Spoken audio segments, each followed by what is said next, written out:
The founders of a startup called Vamos have set up a meeting with their investors, a critical one.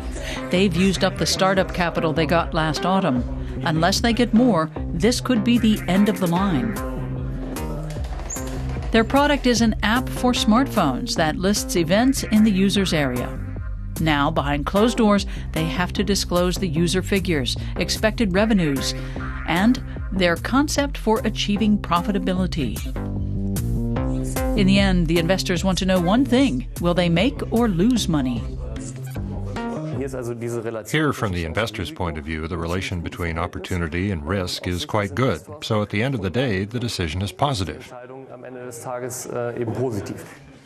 For now, the investors are satisfied. Vamos can carry on, for the next few months anyway. Good. Good meeting, huh? Good meeting. Now it was kind of a stepping stone into kind of increasing our relationship on the business side. And I think that's something that we have achieved today by not only talking but actually proving that we are capable.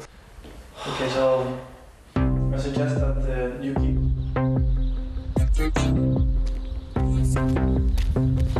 Christian Clausen invests in startups, and dot-coms are looking better than ever.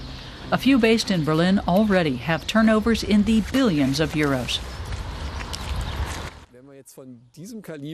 If we see not just one or two companies of this caliber, but 20 of them in 15 years, which isn't unrealistic, then have lots of smaller firms jump on the bandwagon, we're talking about 50,000 new jobs easily.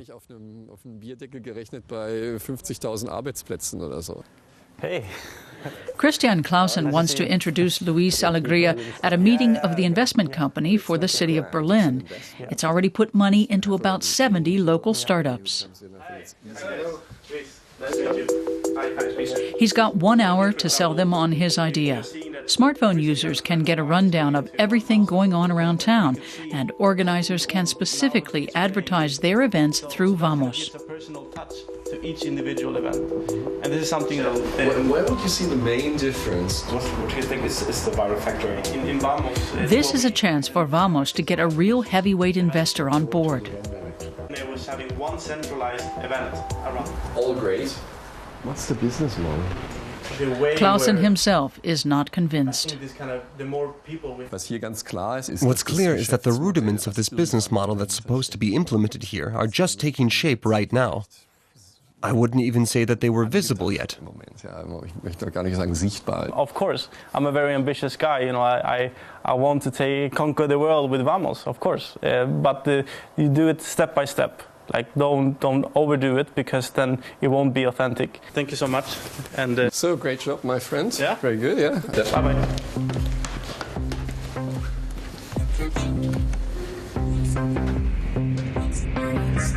Vamos has organized a workshop. A sponsor is flying 30 students in from Stockholm for the weekend to gain experience in developing strategies. How can Vamos find more users? How can it turn its app into a moneymaker? They'll also learn how to start a dot-com company. You hear so much about Berlin and the startup that it's like the environment is really good for startups. I would like to come back later. Design, strategy, and technology. Who can come up with the best ideas for Vamos?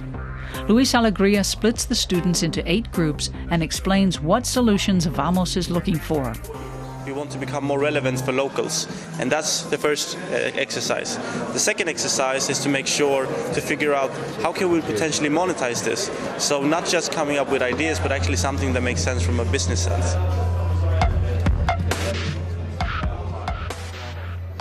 The students have just 24 hours to develop concepts that would normally take them a week.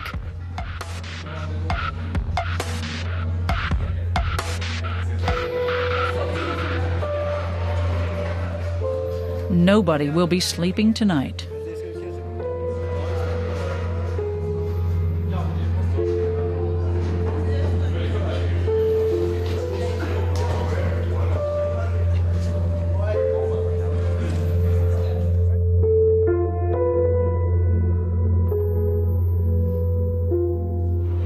The deadline is 10 a.m.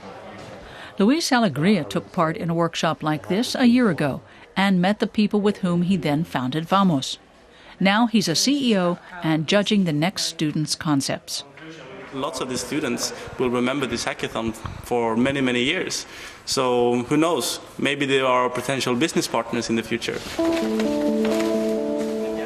Most of the students here do intend to come back and start their own companies, and Berlin is just the place to do it.